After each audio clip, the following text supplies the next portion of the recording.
Yo, what's up, everybody? It's me, Robert Muraine, and today we're gonna get into another question and answer. Let's do this.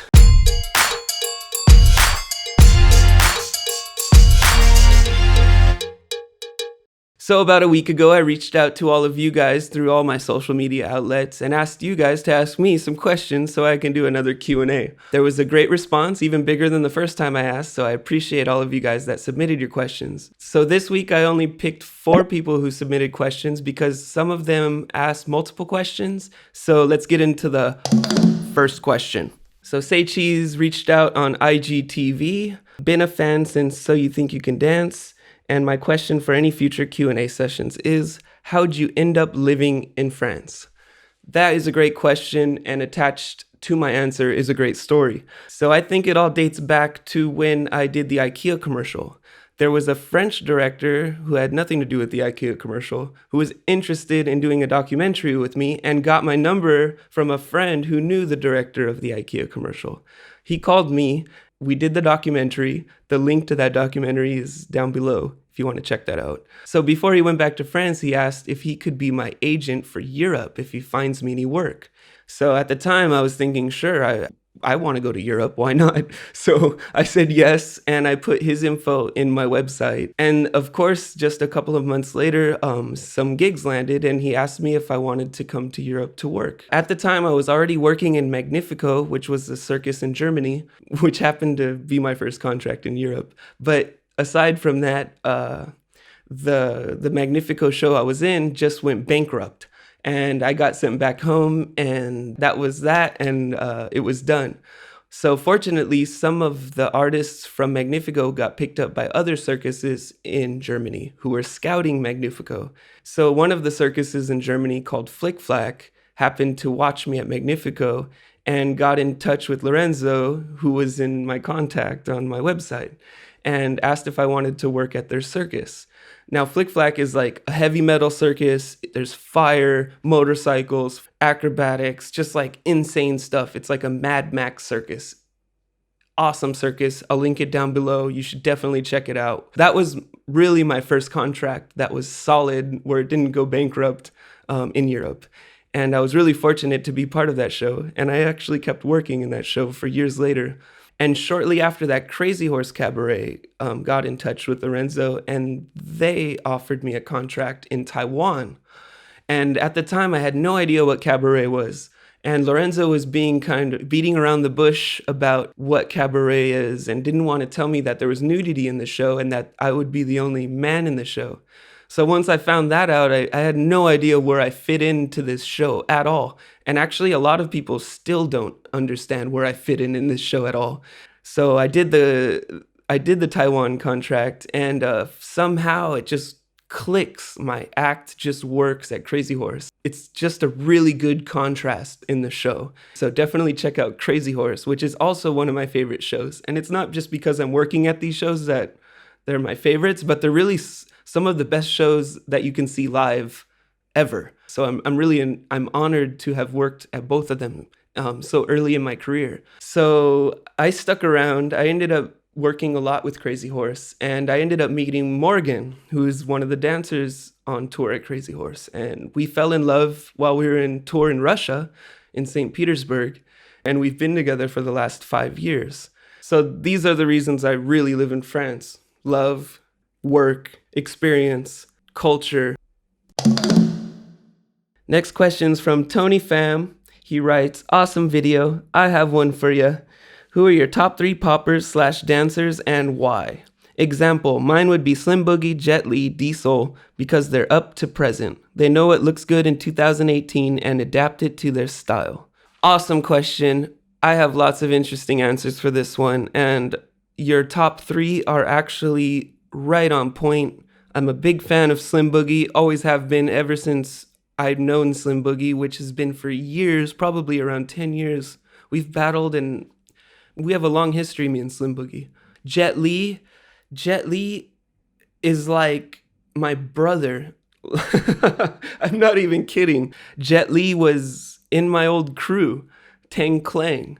So there was 3 original members. There was me, my friend Alex, who was known as Sigma at the time, and then Poppin' Cherries, who some of you may have seen in past YouTube videos.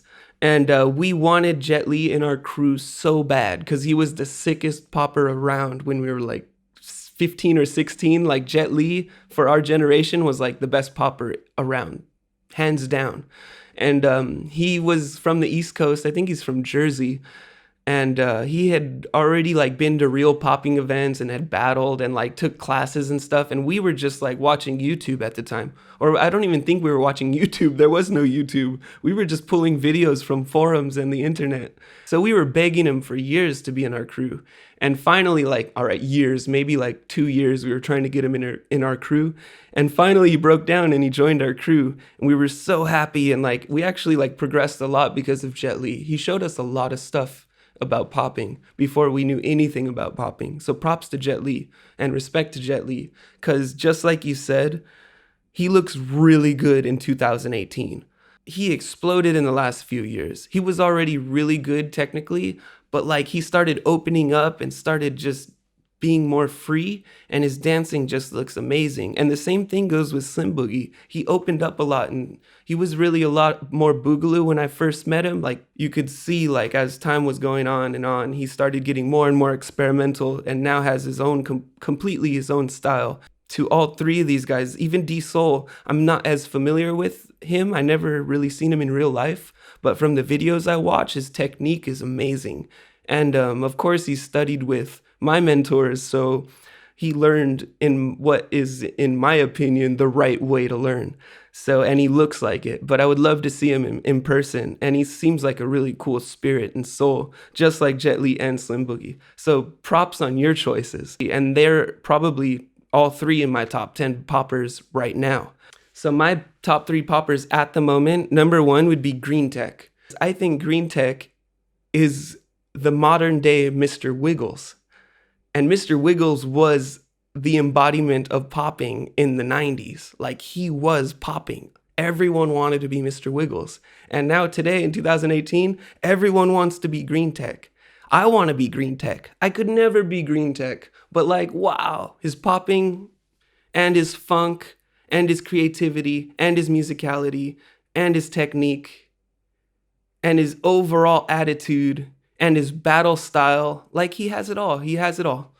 Hands down, my favorite popper, number 1, Green Tech, 2018.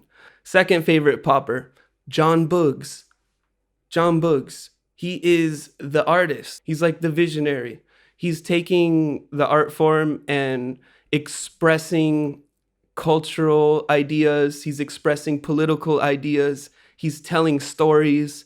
His recent work has just been completely game-changing. He took the concept video and really turned the concept video into concept videos. Like these are actual concepts. He's storytelling. He's touching on subjects that are taboo and people don't want to talk about. He's doing what Childish Gambino just did with This Is America. I'd say John Boogs is like the Childish Gambino of popping. And I think that's super powerful and super important for dance. I would say he's my second favorite popper of 2018. My third favorite dancer, since that was your question, it said popper slash dancer. So my third favorite dancer slash popper would be Bonetics, because Bonetics is the bone-breaking, game-changing figure in all of the dance world. I've seen so many people do Bonetics moves in the last few years since he's been coming up.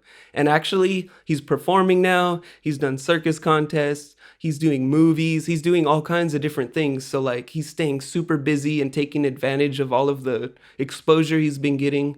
So that's super important. And he's super young.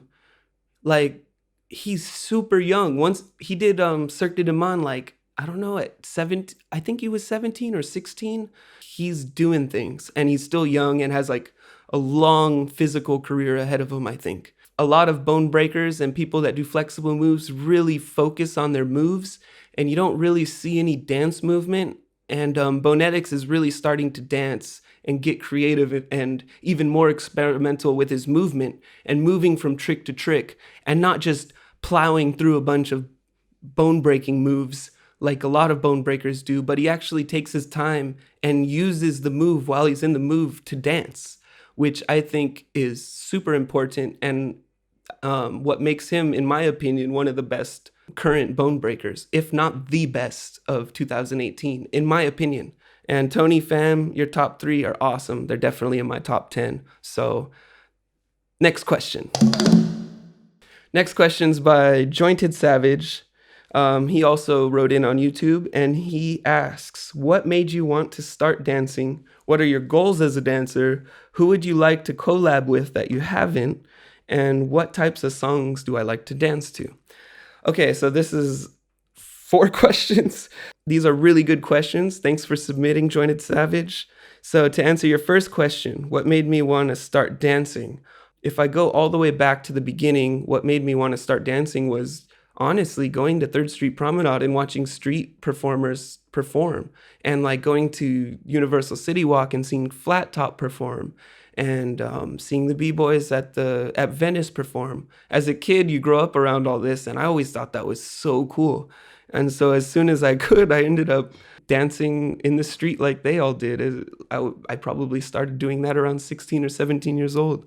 So I would definitely say street performers are the number one reason why I wanted to start dancing. For your second question, what are my goals as a dancer?